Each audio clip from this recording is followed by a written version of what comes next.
Chers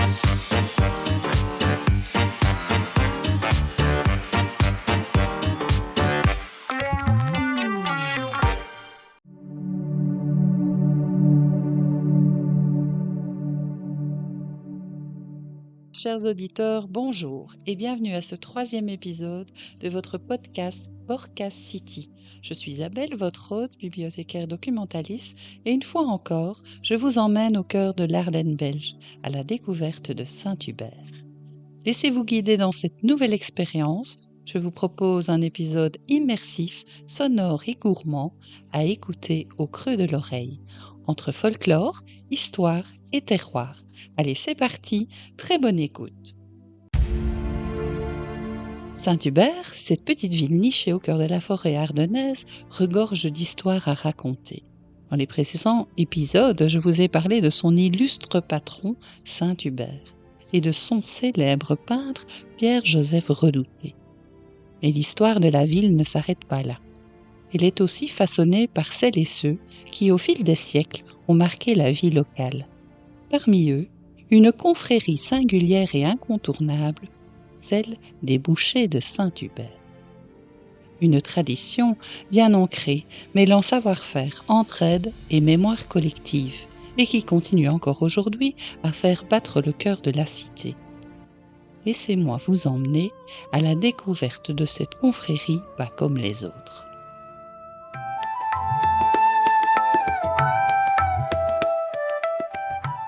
Imaginez les ruelles pavées de Saint-Hubert, les voix qui s'élèvent au marché, le cliquetis des couteaux et le parfum des herbes et de la viande fraîchement préparée. Bienvenue dans l'univers de la confrérie des bouchers de Saint-Hubert, une tradition qui rythme encore la vie de cette charmante ville ardennaise.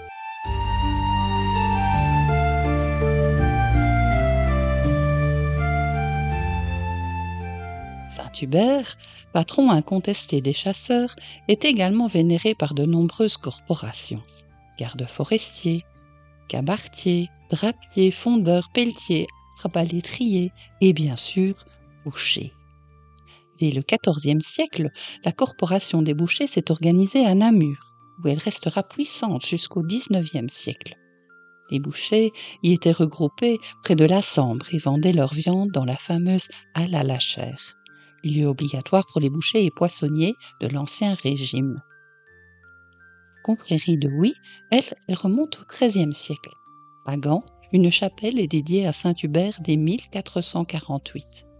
Namur suit le mouvement et à Mons, la confrérie voit le jour au XIVe siècle.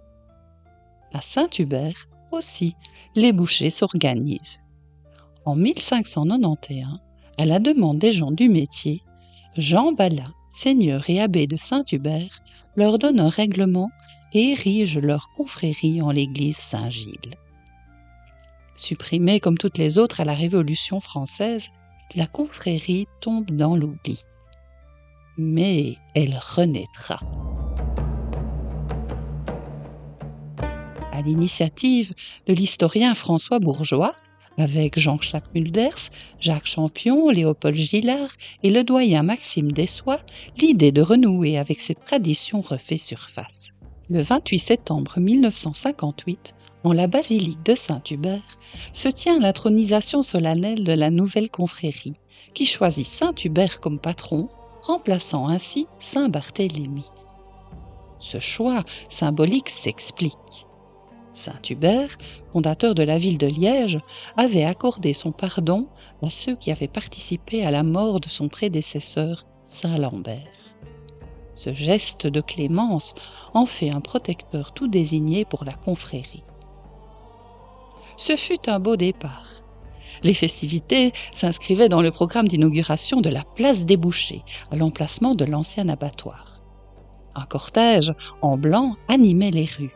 Tenue traditionnelle de boucher oblige, tablier et calotte, des médailles tenues par des rubans de couleurs différentes pour différencier les fonctions de chacun, ainsi que des drapeaux, bannières et confréries coloraient la procession. La statue de Saint-Hubert, portée fièrement par 4 bouchers, dominait l'ensemble. Elle était suivie des maîtres en charge, qui, à la basilique, se transmettaient l'afflige, devant l'autel de Saint-Hubert. Cette fête, à la fois historique, folklorique et touristique, fait revivre le passé tout en attirant au cœur de l'Ardenne les gens du métier. Elle redonne à Saint-Hubert son charme médiéval. Une tradition veut aussi que lorsqu'un boucher décède, il soit porté en terre par ses confrères. Le plus ancien abatteur, vêtu d'une robe noire, porte la flige de la corporation sur sa poitrine, suspendue à une chaîne d'argent. La flige est une véritable pièce d'orfèvrerie, un pectoral d'argent d'environ 24 cm de diamètre, représentant Saint-Hubert, évêque tenant la crosse et le corps de chasse, avec à ses pieds le cerf crucifère. Une tête de bœuf en bas du médaillon rappelle le métier des bouchers.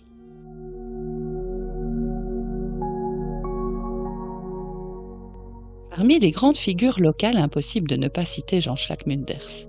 Après avoir suivi des cours de boucherie à Bruxelles auprès de son cousin Léon, il reprend en 1954 la boucherie fondée par son père dans les années 1920. Il s'investit pleinement pour faire vivre la confrérie qu'il présidera de 1958 à 1994. Mettre en charge 3 reprises, en 1969, 1991 et 2008. Il sera président d'honneur de la confrérie royale des bouchers de Saint-Hubert et membre fondateur du Grand Ordre des bouchers belges.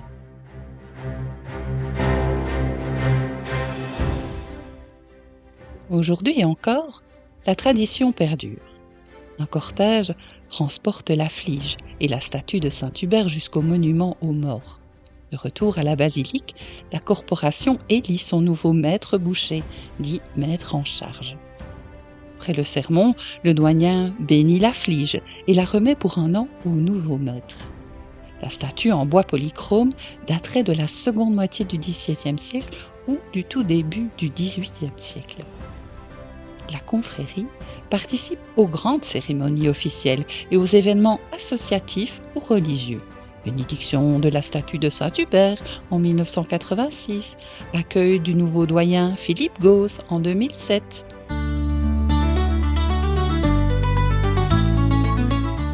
Savez-vous que le nom familier de l'habitant de Saint-Hubert est le Borca? Mais oui, issu du mot bork pour bourg, il désigne aussi la salaison typique de la ville. Le saucisson borquin, fer de lance de la confrérie, est un pur porc légèrement fumé en forme de demi-lune. Véritable petite merveille, il se déguste froid ou chaud en croûte dans une omelette ou une choucroute, ou tout simplement finement tranché. Sa recette, jalousement gardée, appartient à la corporation. Autrefois, 17 boucheries animaient Saint-Hubert. Aujourd'hui, elles sont bien moins nombreuses et les artisans bouchers se font rares. Pourtant, le dynamisme et le caractère festif de la confrérie, ainsi que ses nombreux échanges avec d'autres confréries, assurent sa pérennité. Chaque année, la basilique accueille les bouchers pour leur chapitre annuel.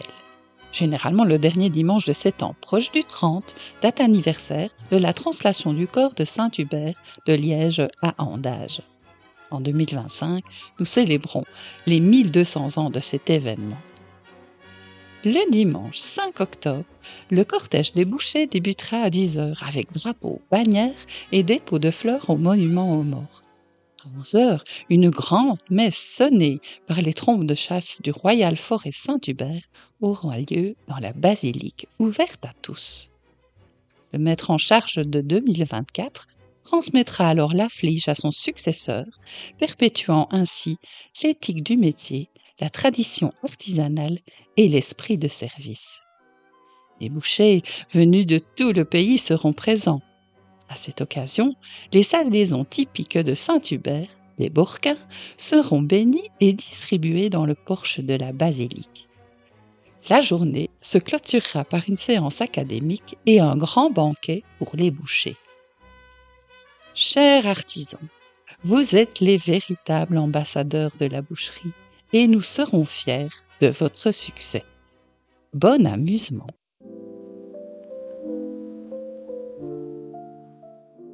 le marché se calme, les voix s'éloignent, et les ruelles de Saint-Hubert retrouvent leur sérénité.